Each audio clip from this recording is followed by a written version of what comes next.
I'm so angry right now.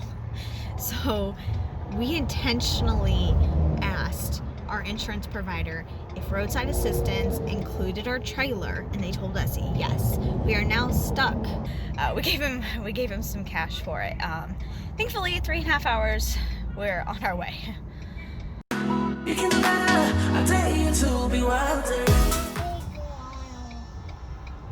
We have a flat tire.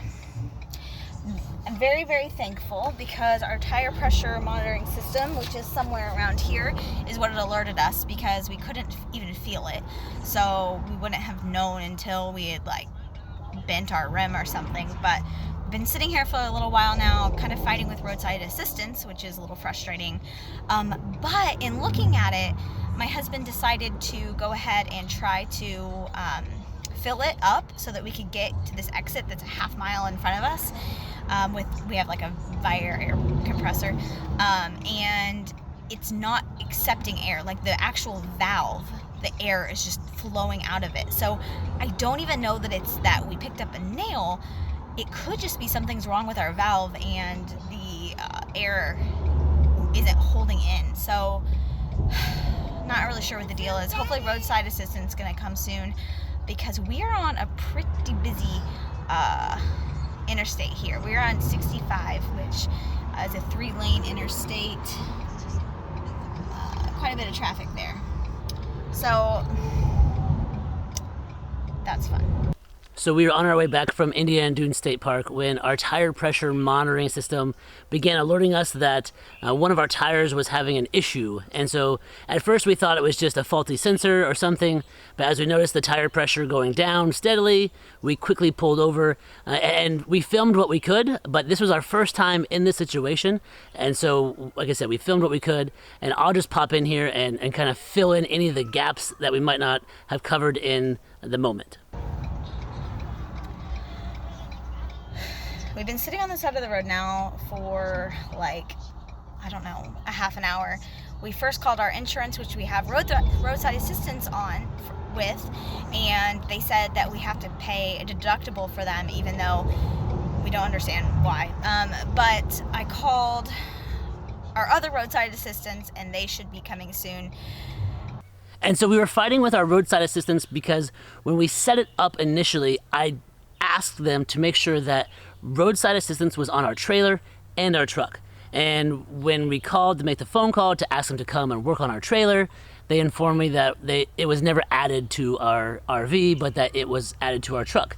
And since our flat was on our RV, it was not covered. The saga continues. So nobody was showing up for our roadside assistance. We had gotten a company name and a phone number, but they hadn't contacted us yet, and we tried calling them, and we were sent straight to a voice message thing.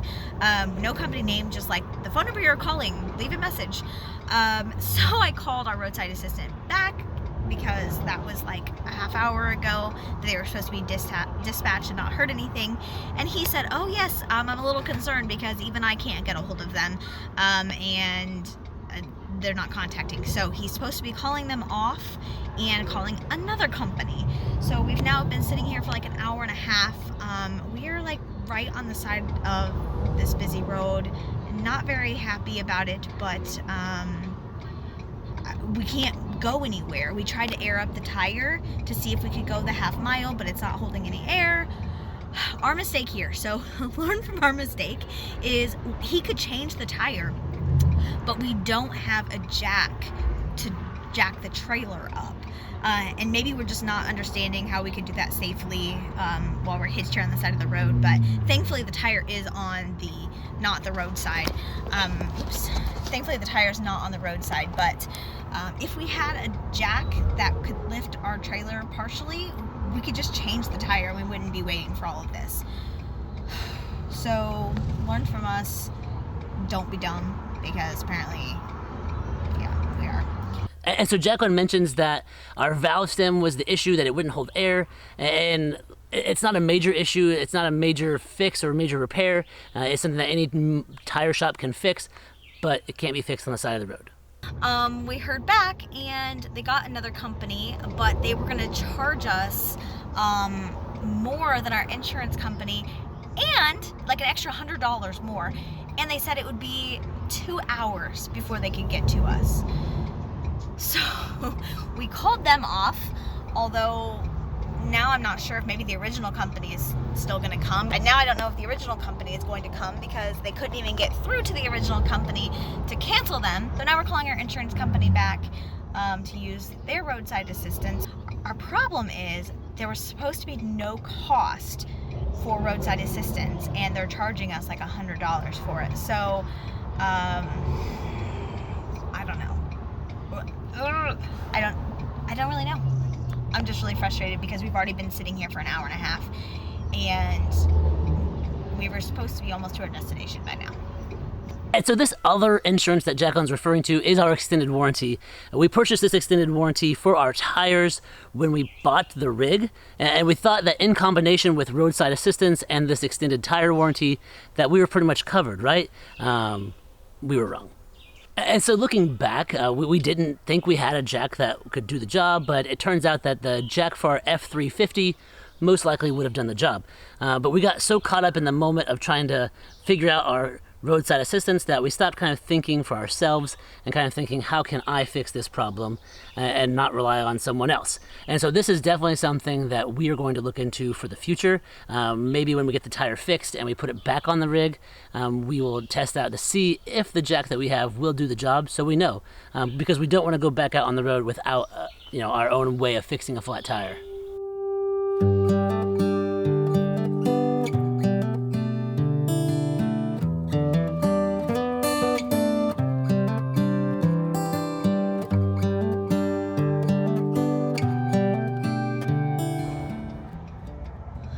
So angry right now. So we intentionally asked our insurance provider if roadside assistance included our trailer at no cost, and they told us yes. We are now stuck, and it's going to be 2 hours before they can get to us when we've already been here for 2 hours. So frustrated because we specifically asked about this scenario and if there would be a charge, and they told us there would be no charge. So that part is frustrating. Plus I'm just frustrated because the tires, because we were supposed to be at our destination by now already.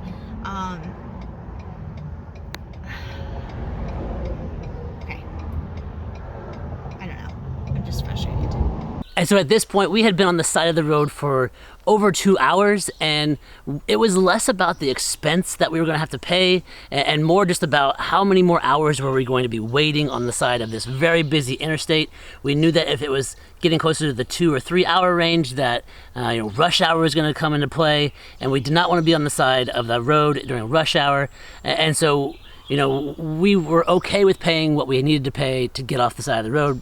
So strangely, there are this car here, one car over here, and you can't see it, but there's still one more car in front of this white one, like another 100 yards away maybe, that are all pulled over, seemingly with flat tires.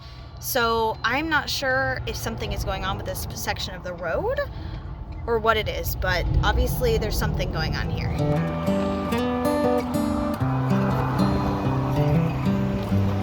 A guy who stopped to help the person in front of us with their tire did it for us.